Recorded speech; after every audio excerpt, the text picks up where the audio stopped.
दोस्तों, आखिर क्यों महारथी कर्ण को भगवान शिव जी के भयंकर अस्त्र को अपने हाथों से पकड़कर रोकना पड़ा और आखिर उन्होंने कैसे रोका उस भीषण शक्तिशाली महाविनाशक अस्त्र को, जिसे देखकर भगवान श्री कृष्ण जी समेत महादेव भी हैरान हो गए। तो दोस्तों, ये घटना कैसे हुआ, कब हुआ, चलिए जानते हैं आज के इस वीडियो में। दोस्तों, ये बात महाभारत युद्ध के 14वें दिन की रात्रि युद्ध की है, जब कौरवों और पांडवों में एक भीषण रात्रि युद्ध आरंभ हो गया। तब भगवान श्री कृष्ण जी अर्जुन से बोलते हैं, हे पार्थ, रात्रि में महारथी कर्ण से तुम्हारा युद्ध करना मैं उचित नहीं मानता, क्योंकि रात्रि में कर्ण का मुकाबला कोई नहीं कर सकता। इसीलिए तुम घटोत्कच का आवाहन करो, क्योंकि घटोत्कच मायावी युद्ध में श्रेष्ठ है और रात्रि होने के कारण उसकी शक्तियाँ और अधिक बढ़ जाती है। ऐसा सुनकर उस समय अर्जुन और श्री कृष्ण जी ने मायावी घटोत्कच का आवाहन किया। तब भगवान श्री कृष्ण जी की आज्ञा पाकर घटोत्कच तुरंत युद्ध भूमि में आ गए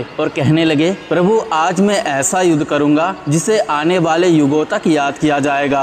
आज मैं दया की भीख मांगने वाले को भी मार डालूंगा। आज मैं हठ पूर्वक उस पापी दुर्योधन को भी मार डालूंगा। ऐसा कहकर मायावी घटोत्कच रण क्षेत्र में आ जाते हैं और फिर कौरवों का भारी विध्वंस करने लगते हैं, जिसे देखकर दुर्योधन महारथी कर्ण से कहते हैं, मित्र कर्ण, इस मायावी राक्षस को रोको, अन्यथा यह हम सबका विनाश कर देगा। फिर महारथी कर्ण और घटोत्कच का भयंकर युद्ध आरंभ होता है। घटोत्कच एक से बढ़कर एक मायावी शक्तियों का प्रयोग कर्ण पर करता है और महारथी कर्ण उन सभी अस्त्रों को अपने अस्त्रों द्वारा नष्ट करते जा रहे थे। फिर कभी घटोत्कच बादल बन जाता, तो कभी एक विशाल पर्वत का आकार ले लेता, तो कभी चारों ओर से तीरों की वर्षा करने लगता। लेकिन महारथी कर्ण भगवान परशुराम जी द्वारा प्राप्त दिव्यास्त्रों से उन सभी अस्त्र को नष्ट करते जा रहे थे। तब घटोत्कच ने कर्ण को मार डालने की इच्छा से भगवान शिव जी द्वारा निर्मित एक महाभयंकर अश्नि अपने हाथ में उठाई, जो देखने में प्रज्वलित काल अग्नि के समान था, जिसके किनारे किनारे 8 चक्र लगे हुए थे। फिर बिना कुछ सोचे घटोत्कच ने उस महाभयंकर अश्नि को कर्ण पर चला दिया। उस रुद्र निर्मित शक्ति को अपनी ओर आते देख महारथी कर्ण ने अपने धनुष को नीचे रखा और बड़ी तेजी के साथ वह रथ से कूदकर उस शक्ति को अपने हाथ से ही पकड़कर रोक दिया और फिर उसे घटोत्कच पर ही चला दिया।